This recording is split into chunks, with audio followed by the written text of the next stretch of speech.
চিনি নাকি?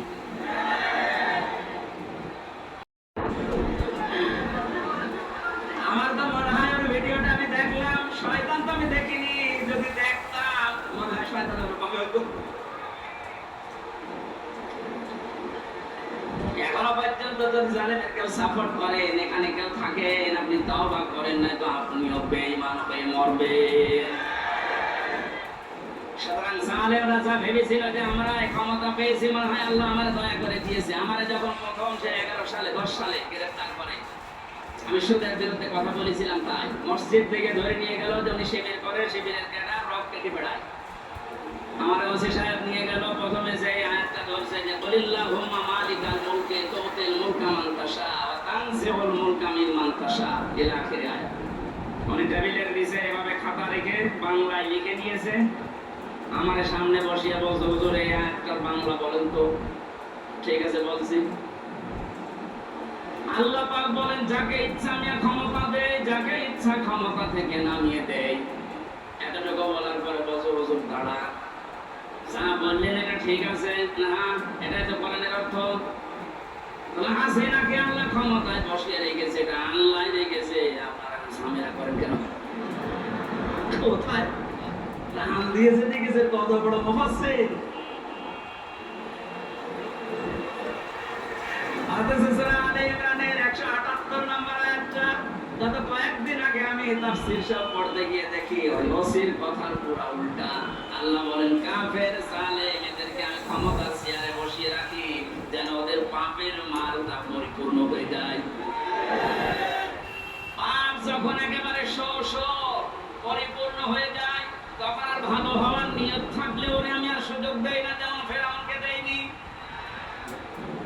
তখন আমি কি করি?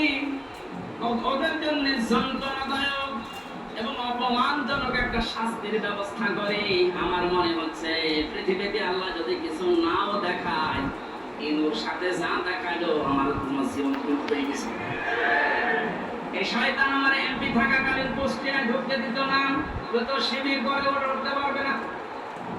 এই যে হানিফ, আমার চাচা, নিজের চাচা আমার দাওয়াত দিয়েছে খাওয়ার জন্য, যদিও সে আওয়ামী লীগের চেয়ারম্যান। আমি খাবার খেতে গেছি, উপর থেকে ওরে কল দিয়েছে, হামসাকে কেন আনলেন?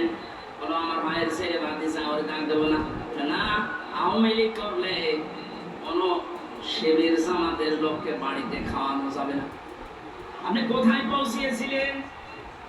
আপনার এই কারণেই তো আল্লাহ এত নিচে নামিয়েছে। এখন কুষ্টিয়ার বর্তমান যে অবস্থা, কান খাড়া করে শোনেন, খুলনার বিভাগের মানুষেরা, কুষ্টিয়া আমাদের শেষ জেলা, এই বিভাগের যা করেছে আমি যতটুকু দেখতে পাচ্ছি এখন কুষ্টিয়ায়, এই যে দুইজনের নাম বললাম, এরা যদি একা একা বের হতে চায়, মানুষ পিটিয়ে মেরে ফেলবে।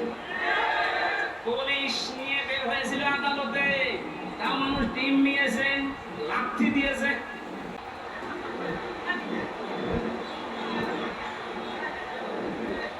জালেমদের কিন্তু পরিণতি খুব খারাপ। তারা আল্লাহর মামলার আসামি, তাদের দুনিয়াও শেষ, আখিরাতও শেষ। এক কথা বলে না কেন? দুনিয়া শেষ কেন? আল্লাহু লা ইয়াহদিল কওমাজ যালিমিন। জালেমদেরকে আল্লাহ পথ দেখাচ্ছে না, দেখাবেও না। ইয়াহদি এটা মজারে, বর্তমান, ভবিষ্যৎ, প্রেজেন্ট, ফিউচার। কোন জালেমকে আল্লাহ হেদায়েত দিচ্ছে না, দেবে না। এজন্য আমরা যেন জালেম না হই, নারী হোক আর পুরুষ হোক, কোন বিষয়ে যেন জুলুম করবেন না। অনেক মহিলা আছে তার স্বামীর উপরে জুলুম করছেন, আছে। মেয়েরা মাঝে মাঝে কল দিয়ে বলে, হুজুর পুরুষদের বিরুদ্ধে কিছু বলেন না। না, আপনাদের বিরুদ্ধে বলছি এই কারণে, কারণ আপনার যে স্বামী যত খারাপ হোক, ও কিন্তু ফেরাউনের মতো না। ফেরাউনের জীবনে আমি পড়েছিলাম, এত বড় শয়তান, ভয়ঙ্কর স্বামী পৃথিবীতে কারো ভাগ্যে আসবে কিনা আমি জানি না। নিজের স্ত্রী আসিয়ার হাতের ভেতরে প্লেগ লাগিয়েছে, পায়ের ভেতরে শলাকা লাগিয়েছে, মাথার উপরে গরম তেল ঢেলে দিচ্ছে শুধু ইসলামের কারণে। এই কপালের ভেতরে প্লেগ